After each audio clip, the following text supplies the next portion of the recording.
माही recording studio Bihar Sharif. नाई दे महिता जो छौरी जगे,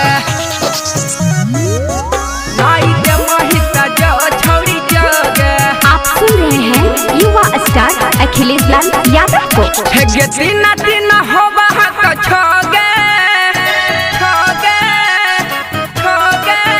छगे तीना तीना होबा हक छोगे। नाई दे महिता जल्दी से जो जो जगे। नाई दे महिता जो छौरी जगे। हगे हाजीपुर वाला केला खोगे। नाई दे महिता जल्दी से जो जो जगे। नाई दे महिता जो छौरी जगे।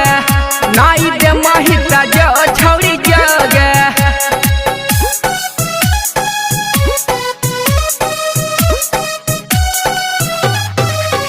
नाई दे महिता जो छौरी जगे। हेगे हमारा ना देमिता की डालम हिया चार गे। मनावा में तू छौरी कर ले विचार गे। ले विचार गे। हेगे हमारा ना देमिता की डालम हिया चार गे। मनावा में तू छौरी कर ले विचार गे। कर ले विचार गे। भेला हाथ शरम दे तू धोगे धोगे धोगे। हेगे सुने लाज शरम दे तू धोगे।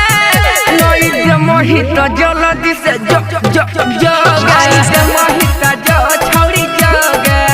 नाई दे महिता जो छौरी जगे।